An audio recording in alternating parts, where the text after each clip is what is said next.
I'm Angela Stallcup, and this is The Chick Entrepreneur, the social construction of female entrepreneurial identity. This is part three of a three-part project. You can read all the details of the background, the theory, the method on my blog, angelastallcup.wordpress.com. I'm going to assume that you've looked at that, or you're going to look at that, because we're just going to jump right in with a very brief overview of the project. And then we're going to move into the textual analysis, which is the purpose of this presentation. The overall project is looking at how women are negotiating a new type of female entrepreneurial identity, one that is a resistance to the traditional historical and cultural maleness of entrepreneurship. And this particular ideology that I'm calling chick entrepreneurship is being embraced by those that are attracted to the ideology of chick culture.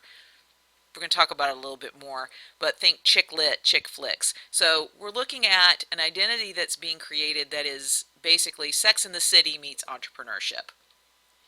I chose an ideological analysis. I wanted to look at the systems of belief and how they relate to power, and I looked at Ashcraft's 4 frames of communication, organization, and gender for the theory.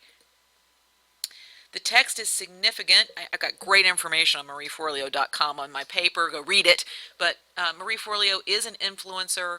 She is looked to as an expert. She has been in traditional business media. She's also been on Super Soul Sunday. She's been in Self magazine, and she has a big reach. She is an example of something that other organizations are doing, but she has a tremendous scope with 200,000 subscribers in 191 countries, and people are looking to her as a model of female entrepreneurial identity.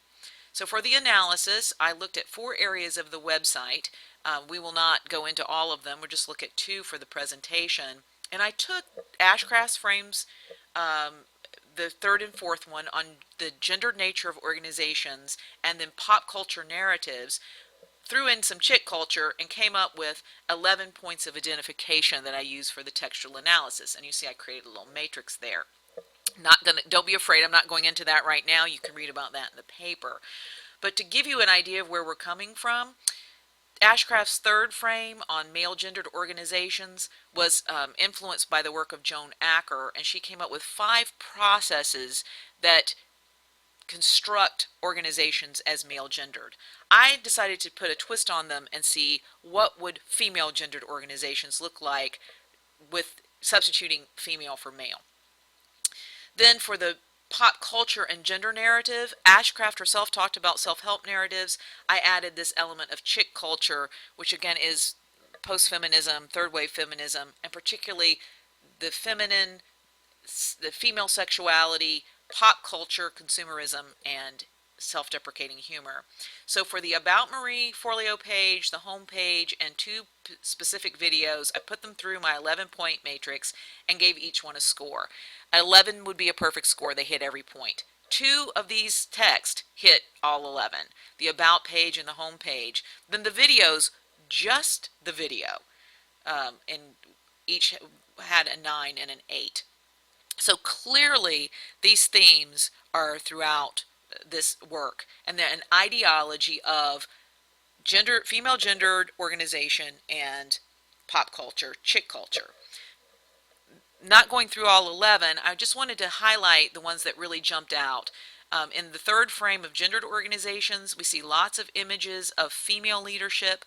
We see the performance of female gender portrayed as powerful, and we see a non-traditional business approach, so the anti-organizational logic of the male gendered approach. For the 4th frame, the pop culture narrative, a lot of self-help references. You're going to see Oprah is all over the place, the language of self-help. And then for the chick culture particularly, the three of those 5 points: return to femininity and sexuality, media, consumerism, and then self-deprecating humor. So looking at the textual examples, this is a screenshot of the home page. Not going to go through the whole thing. Just a couple of things I want to point out in the image. Nothing really screams business about this site. This could be a personal development site, even a fashion blog. The thing I noticed first is Marie Forleo in her sequin jacket and her hipster glasses. Then I noticed this big screaming headline, "Get anything you want." And then I see Oprah peeking up over the fold. When we look through the website, it very much follows that same format. It looks like a woman's magazine, very fashionable, trendy, favors a lot of female visuals. The topics are suitable for self-help. In fact, there are 10 featured topics as the top topics. 5 have some sort of business terminology, and 5 have self-help. Um, Video is the primary delivery mechanism, and they're done in a very viral video style. And they show the outtakes. It's a very casual kind of language. So since video is the primary mechanism, I want to show you a brief example of Marie Forleo at work. Just from the screenshot, though, you'll see that the set looks like something off of daytime television. She is not dressed in traditional business wear. I think that's leather on that dress. This could be on the cover of a fashion magazine. Her hair, her jewelry, even her iPad in her lap. She reads not just feminine, but a particular type of feminine. The chick culture, the Sex and the City girl. So we're going to play a little bit of this, just very briefly. And we're rolling? Holy.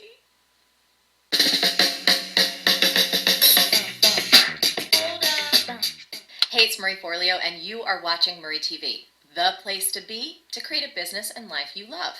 And today, I want to talk to you about a rarely used technique that'll make you more powerful, more persuasive, and more charismatic in 3 seconds flat. So that was just a very brief exposure, but enough, I think, for us to engage the analysis.